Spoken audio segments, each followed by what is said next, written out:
என்மையின்னான் என நினையீர் எல்லாம் செய்வள்ளான் என்னுள் அமர்ந்திசைக்கின்றான். தன் உயிருக்கு பாதுகாப்பதற்கு எவ்வளவு சிரமப்பட்டேன் என்பதை உணர்ந்து பிற உயிர்களும் இந்த சிரமத்தை போக்க வழியில்லாது தவிக்கின்ற உயிர்களுக்கெல்லாம் அந்த சிரமத்தை போக்கி நிவர்த்தி செய்வதுதான் இந்த ஜீவகாருண்ய கருணை நெறி.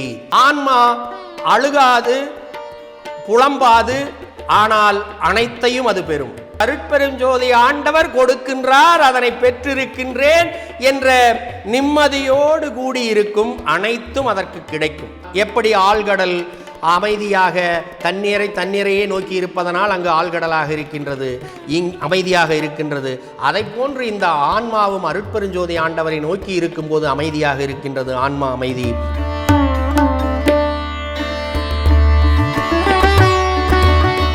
உண்மை உரைக்கின்றேன் இங்கு வந்தடைமின்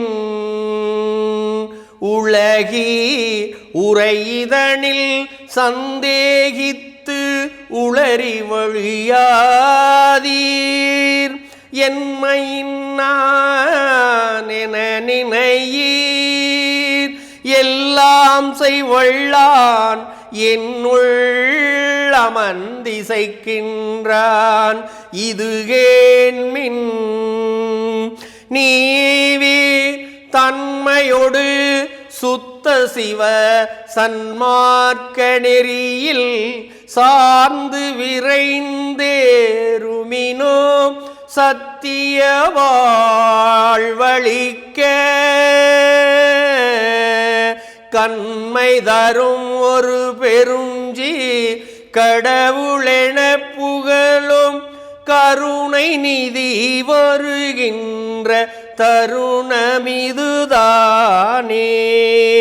கண்மை தரும் ஒரு பெருஞ்சி கடவுளென புகழும் கருணை நிதி வருகின்ற தருணம் இதுதானே.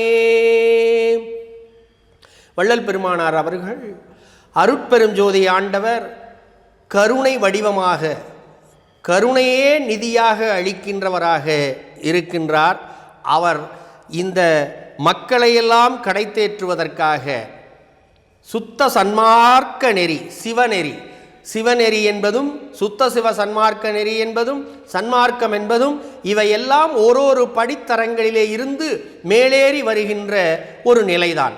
அந்த நிலையிலே இங்கு நான் சொல்லக்கூடியது மரணமிலா பெருவாழ்வு அனைவருக்கும் சாத்தியம், உலக உயிர்கள் பெற முடியும் என்று சொல்லுகின்ற உண்மையை நீங்கள் எல்லாம் சந்தேகிக்க வேண்டாம். சந்தேகிப்பது மனத்தின் செயல்பாடு. மனம் கேள்வி கேட்கும், பதில் கிடைக்காது. மனம் சந்தேகிக்கும், விடை கிடைக்காது. ஆனால் ஆன்மா கேள்வி கேட்காது, ஆனால் அனைத்திற்கும் விடை கிடைக்கும். ஆன்மா அழுகாது புலம்பாது, ஆனால் அனைத்தையும் அது பெறும். இந்த மனம் இதை அதை நினைத்து புலம்பும் அழுவும், ஆனால் அதற்கு இது எதுவுமே கிடைக்காது. இது நிராசையாகவே இருந்து கொண்டு இந்த மனம் பிறந்து இறந்து இழைத்துக்கிட்டே இருக்கும். ஆன்மா இவை எவற்றையும் ஆசைப்படாது. அருட்பெருஞ்சோதி ஆண்டவர் கொடுக்கின்றார், அதனை பெற்றிருக்கின்றேன் என்ற நிம்மதியோடு கூடியிருக்கும் அனைத்தும் அதற்கு கிடைக்கும்.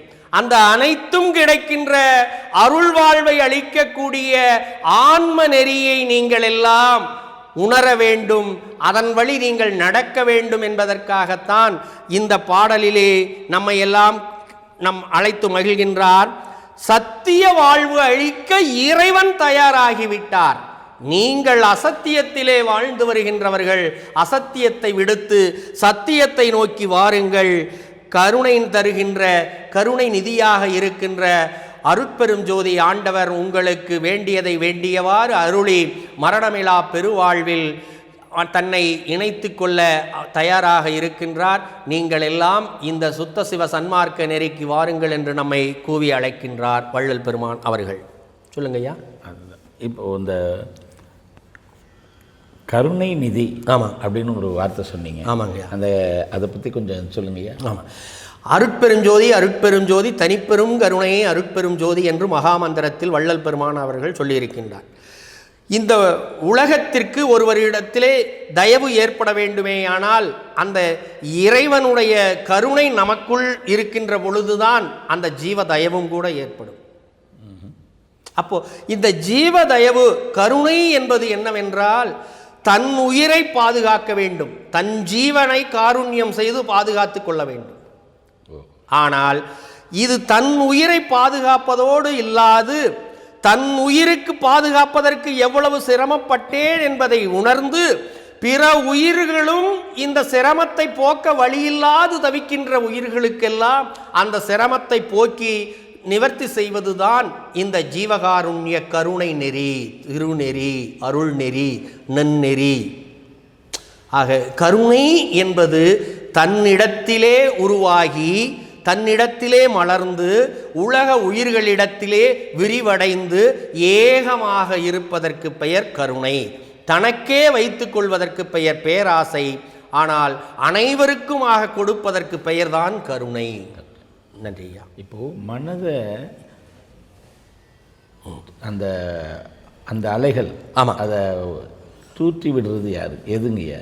நம்மளுடைய உடலில் ஆமாம் மனசுங்கிறது என்ன என்ன என்ன இப்போ இந்த மனது என்பது என்னன்னு கேட்டிங்கன்னாங்க ஐயா, இந்த எப்படி ஒரு கடலை ஒரு உதாரணத்துக்கு எடுத்துக்கிட்டிங்கன்னா, கடலில் இருக்கக்கூடிய அலைகள் கரையோரத்தில் இருக்கக்கூடிய கடல் தண்ணீர் அலைகளாக இருக்கும். ஆனால் ஆழ்கடலிலே இருக்கக்கூடிய தண்ணீர் அசைவற்று நிலையுற்று இருக்கும். ஏனென்றால் அங்கும் காற்று உண்டு, இங்கும் காற்று உண்டு. ஆனால் அங்கே கெட்டியான பூமி அங்கு இல்லை, இங்கு கெட்டியான பூமி இருக்குது. அந்த கெட்டியான பூமியில் இது மோதும் போது அலைகள் ஏற்படுகிறது. இது அப்படியே நம்ம மனதுக்கு கொண்டுகிட்டு வாங்க. மனதினுடைய அலைகள், மனது என்பது காற்றின் தன்மை உடையது.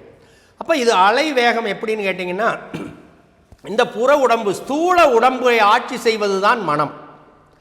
அந்த மனம் என்பது ஆன்மாவை போன்ற ஒரு நுண்மை பொருள் தான். அதனால தான் அது அதோடு சேர முடியும்.